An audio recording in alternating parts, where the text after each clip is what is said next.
Good afternoon, everyone, and welcome again to our masterclass on the voluntary carbon market and its climate change mitigation potential, an emerging topic and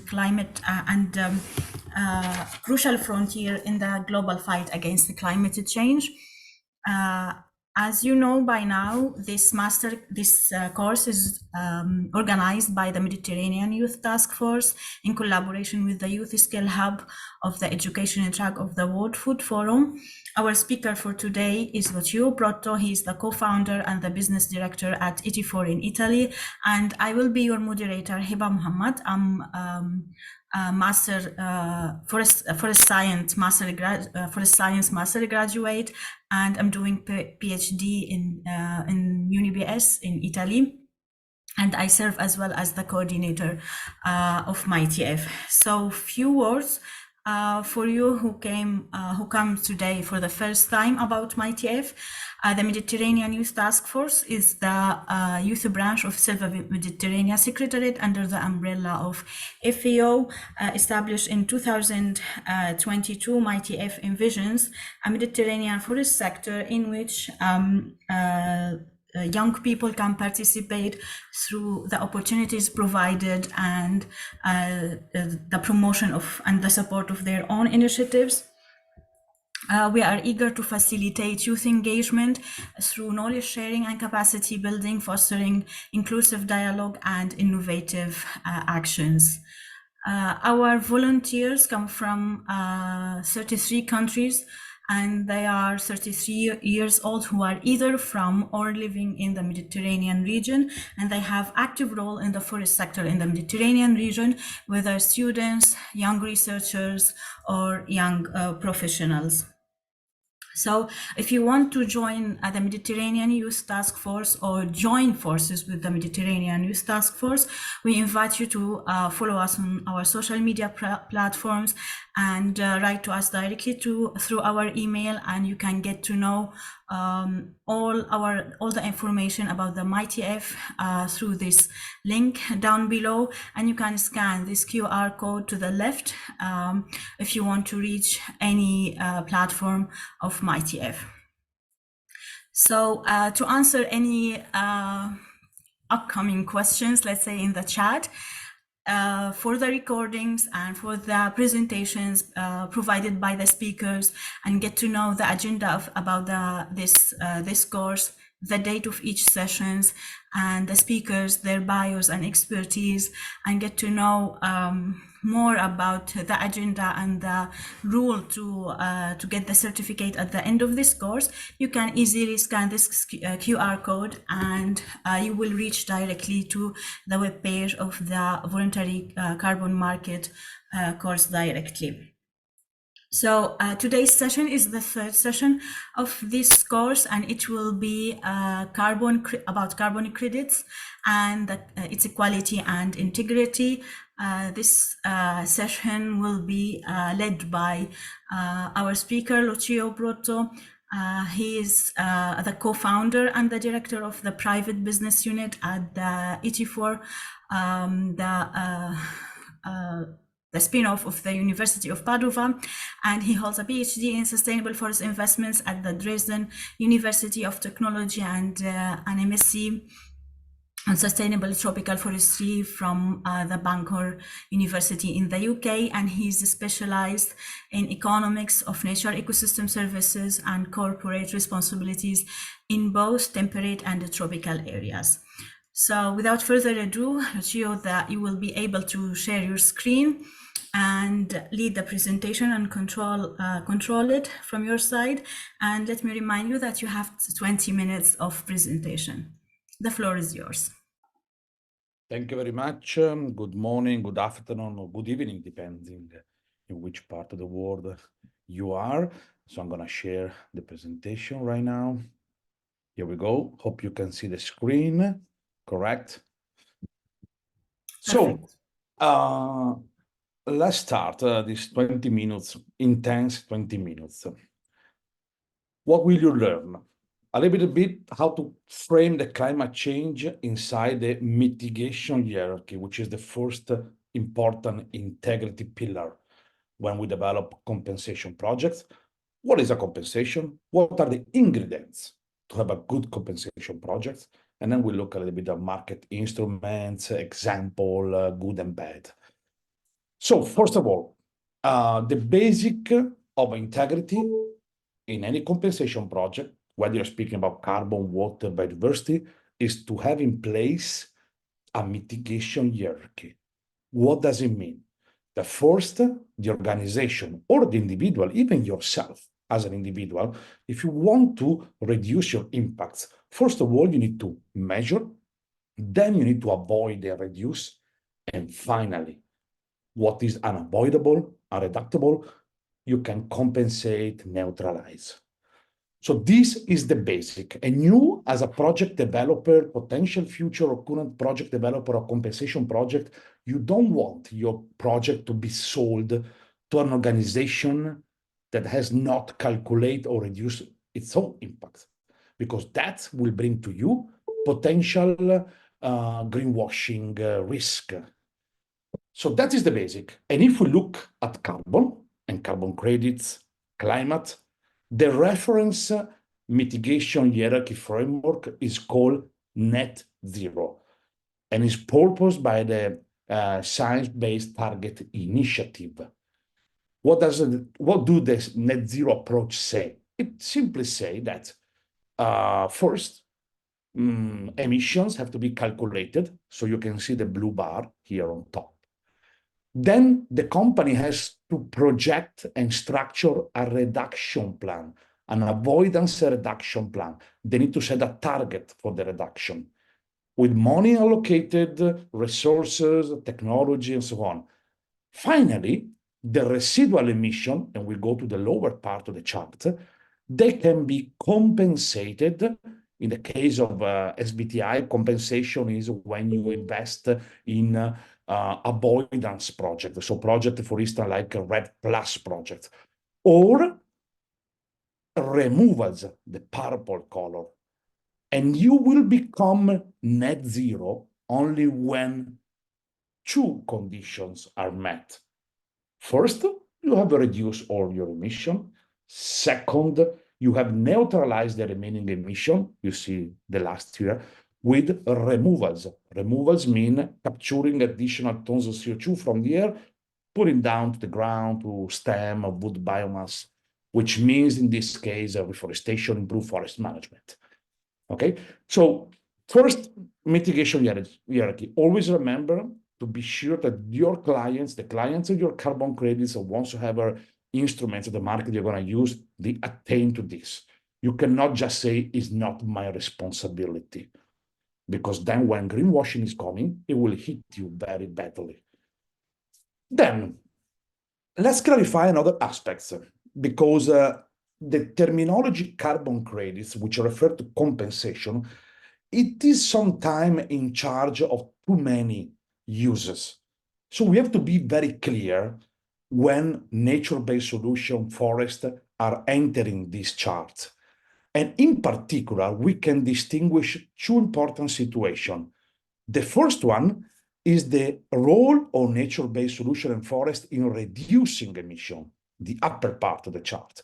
The second is the role of forest and compensation project for the lower part of the chart.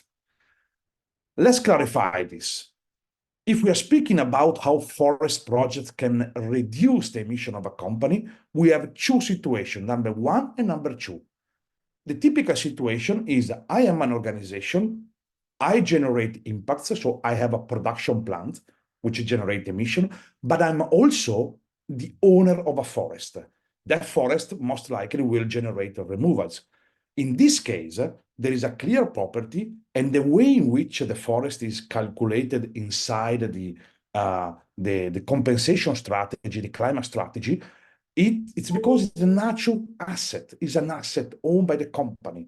There is clear property, there is no need to look for certification of carbon credit. Simply, you will account in the balance of the emission that the company has, emission, but also removals. The second situation, number two, is when the organization that has the emission won't invest in inside its own supply. This is another strategy to reduce the emissions.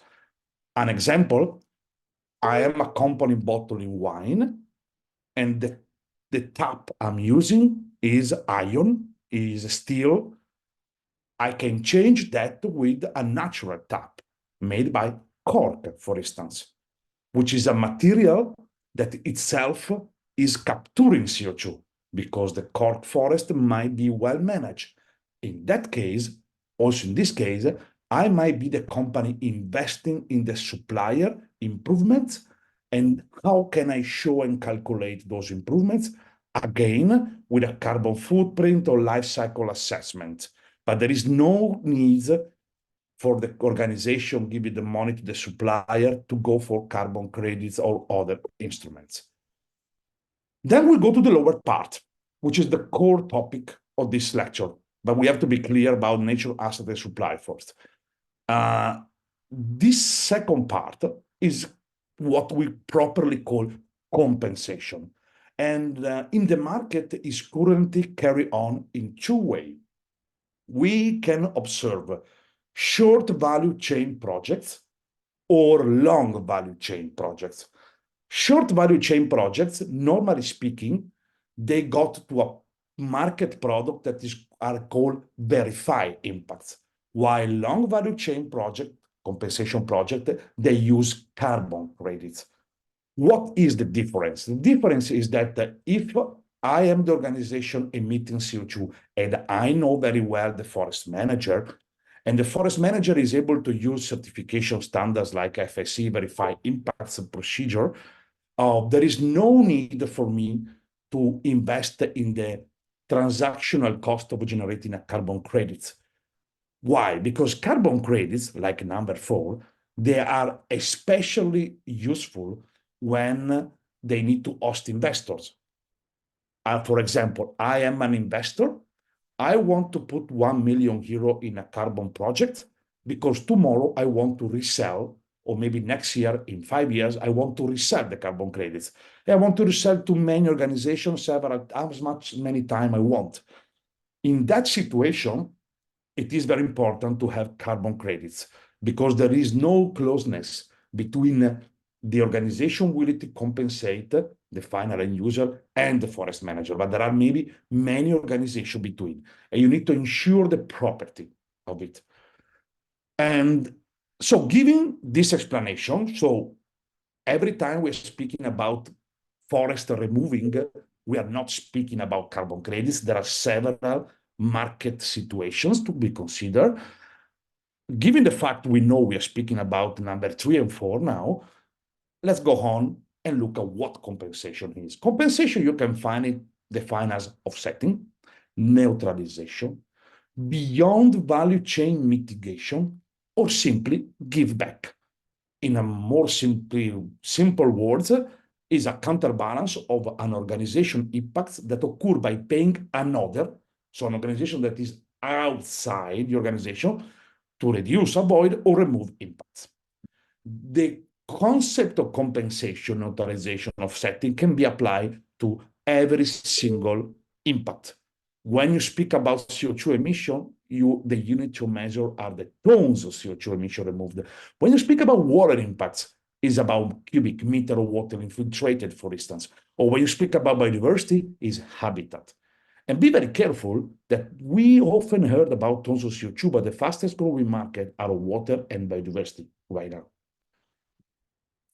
Then let's clarify when to use verified impacts versus credits. So the verified impacts, which is a market tool to generate compensation, is a verified statement of impact. So the forest owner makes some activities and they verify that those activities has generated impacts. But the impacts is not transferable. The organization that is putting the money to generate impacts cannot resell it, and is immediately used by the sponsor organization. So there is a short value chain, direct sponsorship, and that results in very low transaction cost. That means with verified impacts, you can operate at small scales level. the sponsor is supporting the claim, is not owning nothing beyond the claim. And normally speaking, because the company is close to the forest, there has to be transparent benefit sharing mechanism, which is not the case of carbon credits, normally speaking. And the methodologies are more flexible because they are adapted to local small-scale situation. In the other situation, carbon credits is an asset, is a property. So as any other property, it can be purchased and transferred. Bankable, it can have a long, even short value chain. Of course, to generate the property and to move the property from one organization to another, there are high transaction costs. That means you can only make big, large-scale carbon credits projects. To give you a few numbers, the minimum dimension of a financial viable carbon credits project is 1,000 hectares for reforestation, one single block, 10,000 hectares for improved forest management, 20,000 hectares for RED Plus. And in the case of credits, the buyer are purchasing an asset. Normally speaking, because of the long value chain, it is impossible to have a benefit sharing system. And the methodologies, because they are working with very big projects, are very, very much strict and fixed. Are you confused? The difference, we can explain it very easy. Look at the two questions below. Where could you buy an apple? So you can go to the supermarket or the local farmer market. The supermarket are the carbon credits. Local farmer market are the verified impacts. Or how can you go to the office tomorrow? You can use a car, something you own, carbon credits, or you can use a train, something you own the right for the ticket, but you cannot resell your ticket to someone else. So it's the concept of ownership versus sharing economy. Let's go to the compensation. Typical critics to the compensation. So normally speaking, let's start from the picture on top right. So wherever you will speak to compensation to someone, remember that compensation is a very tricky terminology. There is a philosophical critical point of compensation, and it's very, very, very simplified by this group of British people. They say if you can compensate CO2 by paying someone else to capture CO2, it means you can compensate everything. And so they start to provide a service by which if you were not loyal to your girlfriends or boyfriends, you can compensate by paying someone that is proven to be faithful. So you can understand that compensation is always a little bit critical because it's like has a kind of negative terminology. You cannot avoid that. But beyond that, it is very bad if you're missing mitigation hierarchy because that is systematic greenwashing. The second big critics to compensation is the fact that compensation is usually carried on by using nature-based solutions like trees. But trees, they have a very fast carbon cycle. They can burn, disappear very quickly. But when you take 1 ton of CO2 out of the soil with oil, it's permanent. This third aspect is that many organizations are criticizing compensation because it's taking away the resources that can use for reduction of emission. And of course, compensation is very bad if you're missing the best practice. We will go the next slide to look at the best practices. And finally, if you miss the forest for the trees. If we're speaking about compensation and you're thinking about planting trees, improve existing forests or protecting existing forests, don't make the mistake to just funnel your vision on carbon.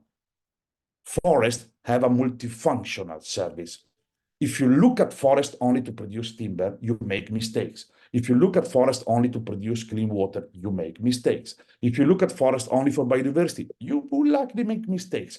And in the same way, if you look at forest only as a carbon storage, you're going to make mistakes. For instance, in the Mediterranean situation, you might think, oh, let's plant trees and let the forest grow as much as it can. By the Mediterranean, fire is very common. So if you do not clean the forest will burn. That means you cannot just look at maximizing the carbon capture. But compensation is good on the other side if you want to protect your supply, because yeah, you are a company, there are plenty of climate disasters, and in the area where you source your material, you want to give support while compensating your emissions. It's good because you can reduce your risk, so to adapt to climate change. It's good to communicate your mitigation hierarchy approach. It's good to engage local communities. It's good to hurry up. I mean, we are in a climate crisis, not a climate change. So it's very important to hurry up and use everything we can do. And last but not least, if we need to fight the climate crisis, we need to switch out of fossil fuels. That means if you're putting your money or the money of your organization into forest to improve the management, to make a reforestation, it means you are creating a future biocircular economy, which is rather good. After understanding this, just a brief, you know that when we speak about compensation activities in forestry, or generally speaking, compensation activity, we can distinguish the technological one from the forestry one. The forestry are the four below: protecting, improving afforestation or carbon storage in products. The red one are the one generating removals. The green one are the one generating avoidance. Best practices. We can identify 3 best practices of any compensation project, of all compensation projects. Quality, third-party independent accredited certification, public registry. You should never miss these 3. Quality. Quality relies, first of all, on the quality of the management of the forest or the natural environment. And we can call it responsibility. I already explained you, don't miss the forest for the trees. Second, additionality. Look at the picture here, okay? You must be sure that the money that the company is giving to the forest manager to make the activities, they are exactly the money that generate that activity. So it has to be additional. If there is a natural recolonization process going on, you cannot just go there, oh, look, the trees are growing. Let's measure them and let's sell them as a compensation. No, that's not correct, okay? And the best test for additionality is financial. Without the compensation, I cannot make the project. With the compensation, my economics are good and I can make the project. Very simple. Number C, permanence. Remember that when you're working with nature-based solutions, permanence is an issue.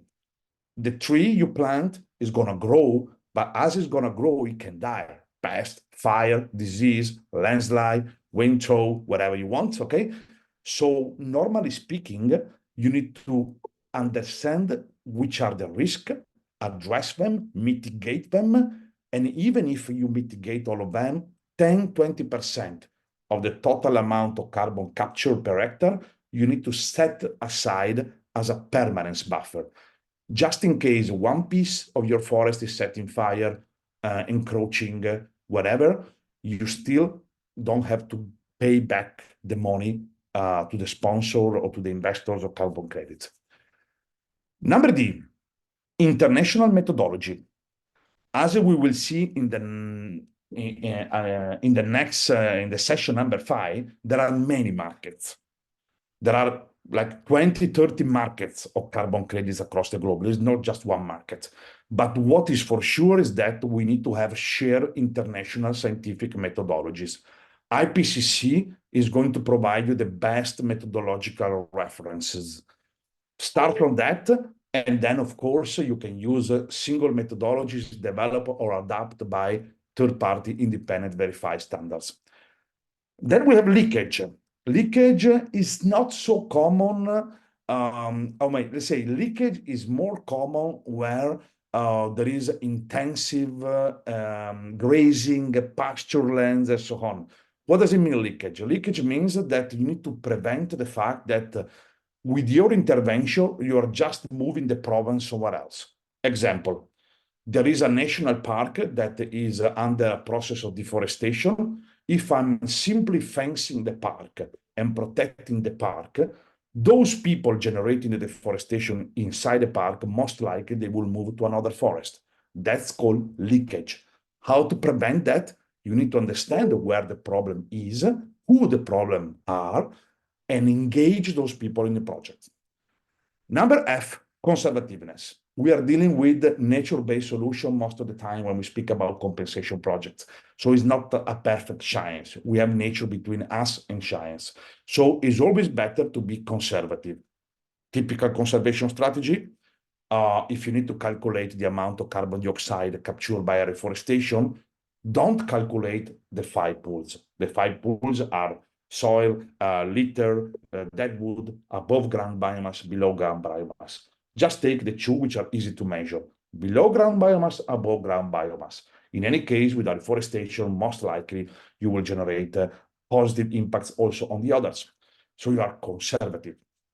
The second point, we will deep the knowledge in the next sessions, but it's important to have a third-party independent accredited certification. Be very careful. Third-party independent accredited certification. What does it mean? There is the organization willing to use the standard. There is the standard setter, which is separated. There is the certification body that is using the standard to check the company, and there is the accreditation, the controller of the controller. Because in the carbon market, there are plenty of initiatives where the certification body defines the standard itself, or where the organization defines the standard itself. That's called self-referential, and it's not good. Last but not least, if the company is giving the money to a land manager to do something, somewhere in the internet, in a public accessible place, that has to be written. It doesn't matter whether it's private, public, national, but you need to publicize to keep it public trace, or where or which amount of tons of CO2 has been compensated and paid by which organization. Example of when this is not happening. So we have a very fresh scandal in 2023. In 2023, the largest standard in use for carbon credits, which is called BERRA, is a Washington-based organization, US-based organization. They got a huge scandal together with the largest, which is a Swiss-based carbon credits producer and seller, which is South Pole. And they basically did a REDD+ project in several parts of the world, and what the result is that they lack of conservativeness. Basically, they were expecting, according to their calculation, that the forest would have been disappearing very quickly.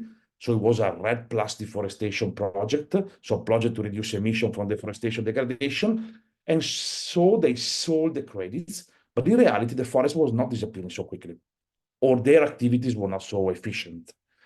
In the result was a lack of conservativeness. The project was certified, yes. Community were involved, yes. Registry, yes. Third-party certification, yes. But the calculations were made wrongly or were not properly revised. And that created huge scandals. And now many organizations are jumping out of carbon credits to look for more local projects, very often using those verified impacts approach I was mentioning before. Leakage. The Noel Camp was the first REDD+ ever project in the world. In Bolivia, they took a national park, they protect the national park from illegal loggers, and they did a very good job. The park area was conserved, but then they realized that the illegal loggers were simply cutting trees in the nearby forest outside the national park because they were not properly involved in the project. This is a typical example of risk related to leakage. Another example, false declaration. Here comes the important certification. This news is related to a project that was selling carbon offsets. They say it was certified, but in reality it was not. So the important of registry standards database, it is also to check the reality of projects. Another problem came to in Uganda, and here was a reforestation project. The state give the land to an European company to make a reforestation, and apparently everything looks good, but in reality, that land, during the dry period, it was used by shepherds. Shepherds that had no property of the land, but simply they have informal rights.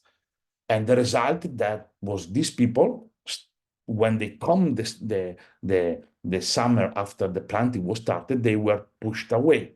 And it was a huge scandal because, of course, they generate encroaching and they were displaced out there.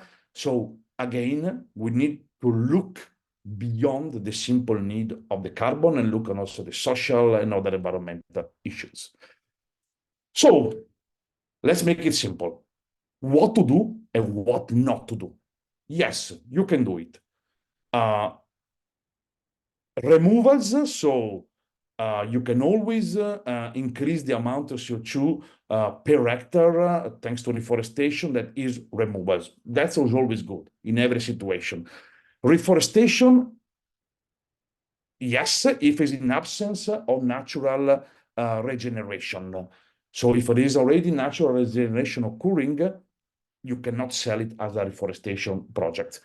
Reforestation with public fund, not enough to financially cover the project. Yes. Can you merge private finance with public finance? Yes, if the public is only covering one part. Okay.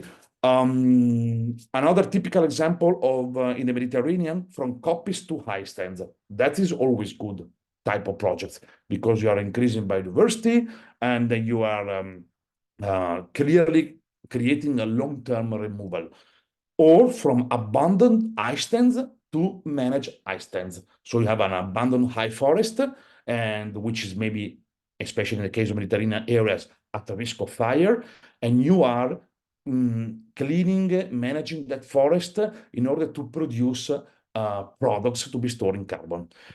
What is a no-go? If you already have 100% public fund covering the project, you cannot sell carbon credits because financially speaking, the project is already sustainable. If the forest is already growing and we just let it grow without doing nothing, that's not additional, okay? If you are displacing economic player that were making money or used the area before you came, that's a huge problem. You cannot make carbon credits out of that. If there is a natural recognition, the same. And short-term rotation, I got this question for many clients. Bamboo, paulownia, short rotation poplar, and there are plenty of other, we call this project the magic trees, okay? Are those kind of trees that they are sold like the best solution ever in the world. I'm sorry, IPCC guidelines, they clearly say that if you make any sort of natural-based solution, it has to last at least 20 years. And none of those is lasting at least 20 years in terms of permanence. Even if bamboo, paulownia, and short rotation are good to produce low carbon products, but that's another business. And reforestation that reduce biodiversity. Be very careful to plant the tree only where is necessary. Wetlands, grasslands, or using of potential invasive species, we need to avoid that, okay? And project of REDD+, you can do it, so avoidance, but only if you have a very, very, very strong baseline. Otherwise, you will encounter the same problems that have encountered Berra and Sao Paulo in many parts of the world. Example. So this is a company, it's called Cecchetto, it's a winery company. They produce wine in Italy, North Italy, and they decided to embark in a nature-positive economy path. They want to contribute to a nature-positive economy, so they measure all the impacts, and they start to structure a reduction of their impacts, and inside the reductions, they included the improved management of their own forest. So that's a typical way to include a forest asset into a climate strategy. And not only, but they switch to 100% of use of paper and wood, which come from FSC certified forest, because those products, they come with a label of carbon. And so they can reduce the carbon footprint of their products by investing in their suppliers. Finally, they also support the project of compensation across the globe. Another example, okay, this is a supply typical example. So bark to bottle, okay. Here I'm bringing the example of how cork producers are promoting the fixating capacity of each cork tap. So you can see here, they provide you the amount of gram of CO2 that each of the different model is capturing. And if you are putting that into your bottle, but you can think about the same with lumber, paper, any other bio-based products. Another example, the use of verified impacts. In this case, we are in the Dolomites. We have the largest eyewear producer in the world. It's called EssilorLuxottica, the one of Ray-Ban, Gucci, and so on. And they had their forest on the back of the factory totally destroyed by Viastorm. So what they do, it was a very small project. They want to invest to reduce their own risk, but they also want to be able to claim the positive impacts generated by their investments. The project is so small, just there. There's no meaningful, no possibility to get that project certified with carbon credits. So they choose verify impacts according to FSC standards. And they carry on the activities of cleaning, reforestation, and prevention of landslides. And then a good example of a carbon credits project I know, I have been working with them back in 2007, 2008, where they did the first audit. This is called Madre de Dios Amazon Red Plus project, is in Peru, Peruvian Amazon. The forest is FSC certified, so is well managed. But on top of that, they are able to demonstrate how the good management is preventing the deforestation. Deforestation caused by the opening of a new road passing through the Amazon. And they got certified Verra and CCBs. And they are successfully selling carbon credits all across the globe since the last 10 years on. Thank you very much. I'm not sure whether my presentation was too long.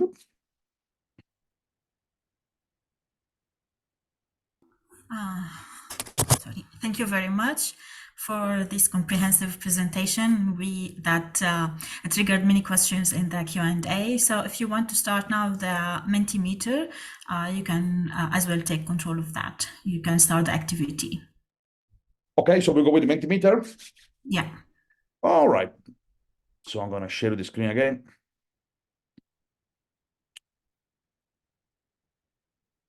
I'm sure you know how this is going to work. So please take your telephone or use your laptop, go to the website menti.com and enter the code you see there. I'm waiting for you, please.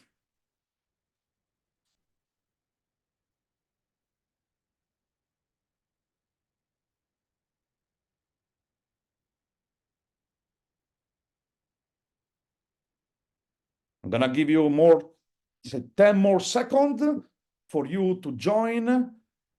Please just use your telephone, mobile to scan the QR code or go to Menti and enter the code you see here, 88979025. I repeat the code, 88979025. Last 10 seconds, and then we go. Are you ready?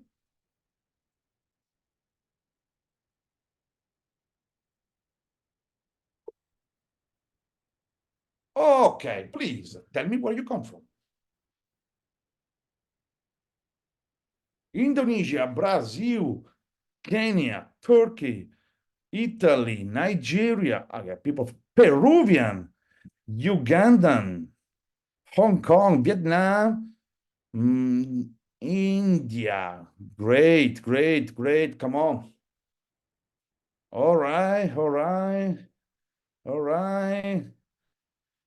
So it looks like we have a lot of people from Kenya, China, Indonesia, Italy, Peru, India, Nepal.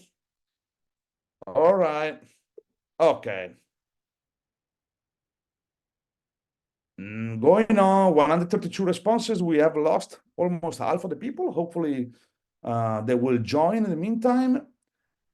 I'm going on with the next question. My professional dream is, let me know what is your professional dream.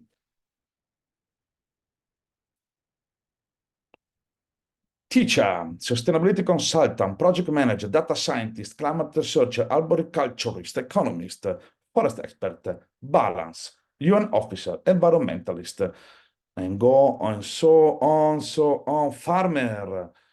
Oh, you're so fast. A sustainable consultant, aquaculturist, diplomatic, GIS specialist, wealthy, visual storyteller, nutritionist, forest expert. Okay, we got quite a good mix.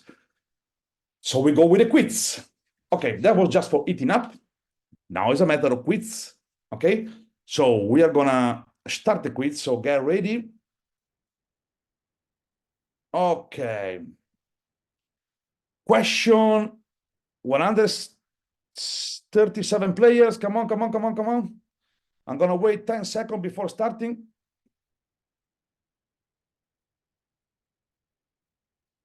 150 players. Okay, we go. Are you ready? Let's go. First question. Which country has the largest forest? Please answer. Russia, Brazil, Canada, Congo. 7 seconds. Say 5, 4, 3, 2, 1, 0. Oh my God. All right. All right, all right, all right. So, thanks to the 31 people that got it right, Brazil has the largest tropical forest in the world. But the largest forest area in terms of country is Russia, which is, of course, a temperate or boreal forest, not a tropical one. So thank you very much. So we go on. Let's see the question number 2. Okay, we go. In the last 10 years, the forest area in the world is minus 10%, minus 0.1%, stable, plus 5%.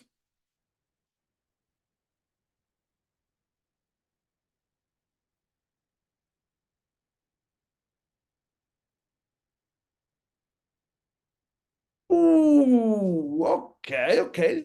The majority of the people think that we have a bigger problem. Last 10 years. In the last 10 years, we have lost 1.2% of forest cover per year, okay? And so you need to think at 10%. If we have lost 10%, it's a huge amount. Let's go. Question 3.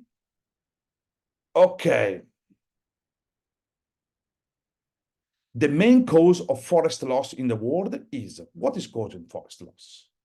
What's the biggest problem? Cutting of timber, pasture, agriculture, infrastructures and building.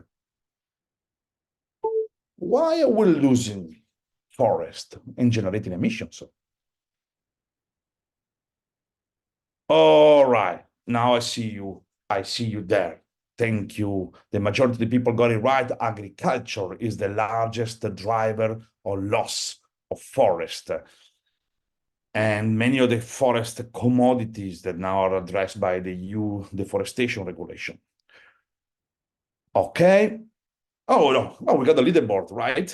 So let's see the leaderboards. How it's going. We have Skids followed by Schnaggles and Steph leading the board. All right. Next questions. Ready? Go. In the last 100 years, forest area in Italy has halved, increased by 5%, reduced to historic lows, triple.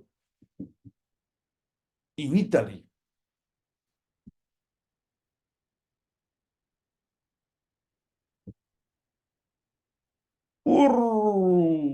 The majority of the people say that it was in slight increase, but also the other part, 50 people say reduced to historic lows. No, no, no, no. So that at the world level, is the forest in the last 100 years have been decreasing.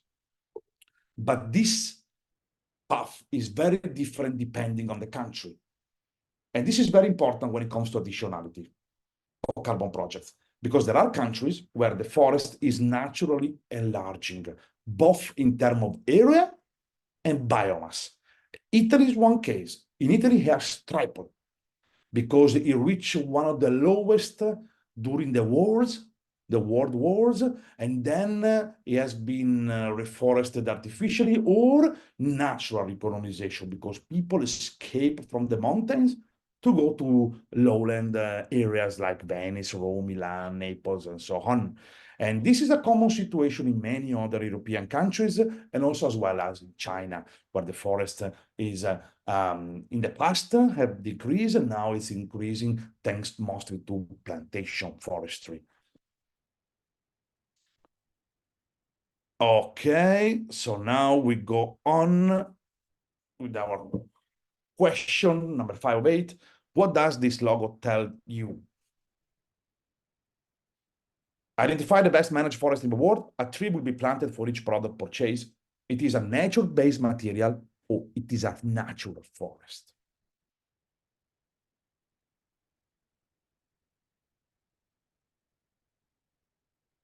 All right, here you are. Great, great. I just show you the FSC logo because it's the most known logo to the people on the road.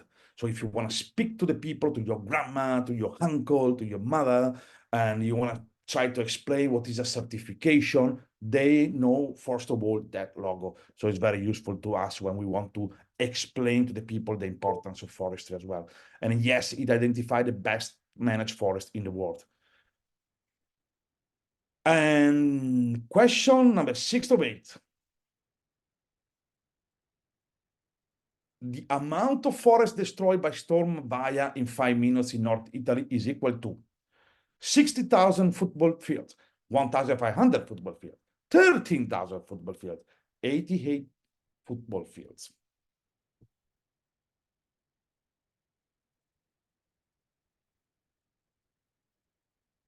Unfortunately, 60,000. So I took this extreme climate event just to make you understanding the issue we are facing right now. And the problem is that the climate extreme events are increasing in terms of frequency and intensity all across the globe. Italy has never been used to storm, while Central Europe was typically affected by storms. But we could say that some part of Africa has never been used to floods like they have been in the last years, and vice versa for many other situations across the globe. The problem is that your project, your compensation project, will run huge risk in terms of permanence. And believe me, it's very difficult to calculate and estimate those risks right now. The only important things you can do to reduce the risk of permanence of your compensation projects is to not to miss the forest for the trees. For instance, if you want to make your forest resilient, your reforestation project resilient, you need to have a huge biodiversity inside the forest. Because in that way, even in case of fire, cold, wind throw, the forest will be able to grow. So do not prioritize the fastest growing tree just because you want to accumulate quickly carbon, because that might not be the best strategy. Leaderboard, let's check how it's going here. All right, so. Oh, we have Maria, followed by Ruma and Tony. And question number 7 of 8. So last rush, we go. To capture a car's annual CO2 emission, you need how many trees? 1, 20, 100, 250. The annual CO2 emission of one car.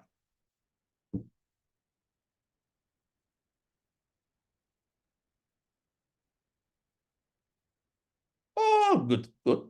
You know, carbon accounting, a calculation, great. I'm very happy.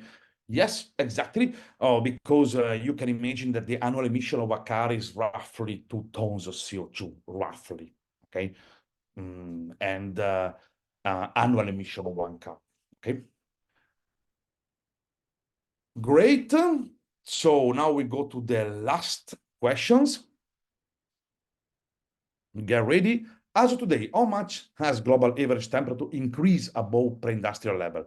Plus 0.5, plus 1.1, plus 1.5, or plus 2 degrees?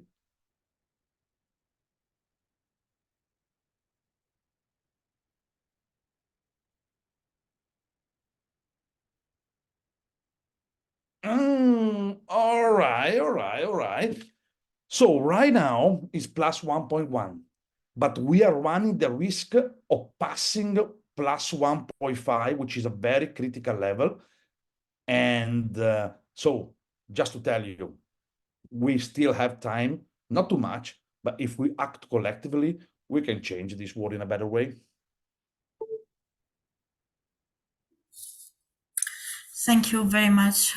Great insights indeed about the topic in hand today. Unfortunately, we will have short time for the Q&A session, but we will take 1 to 2 questions maximum. So there was a question in the Q&A talking about, in your opinion, what are the main challenges of current projects, monitoring and leakages, so on, and how you suggest companies to address them?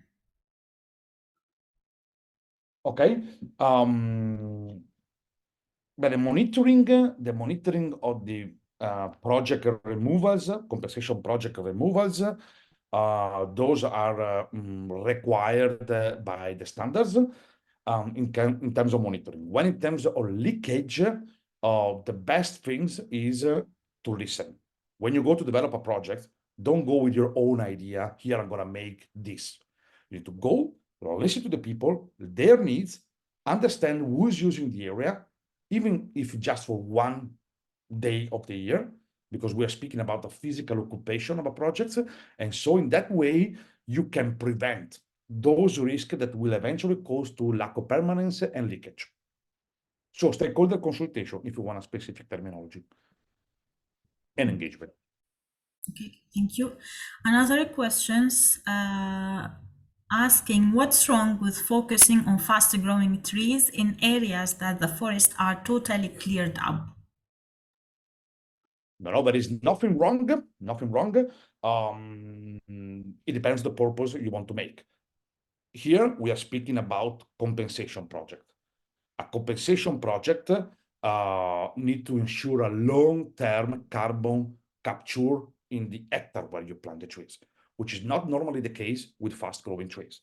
Fast-growing trees have another purposes.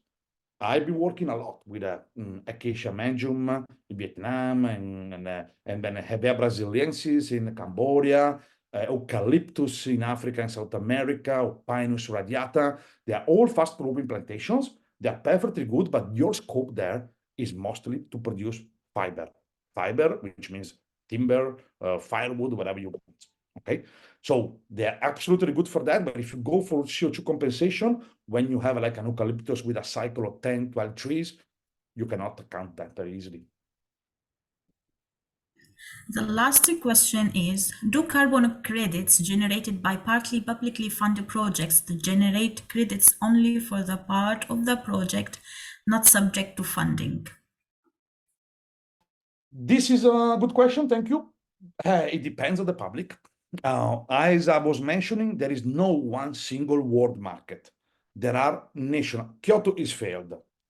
Okay, Kyoto does not exist anymore. Kyoto Protocol, forget about that. Okay, thanks to the Japanese, but forget about that.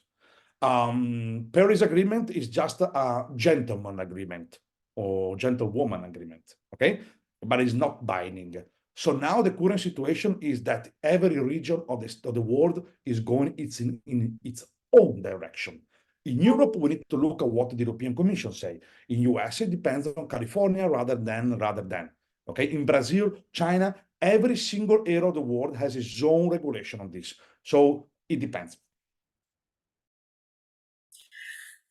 Thank you again for all your answers. And unfortunately, we will not be able to take more questions. So it's time to highlight the next session.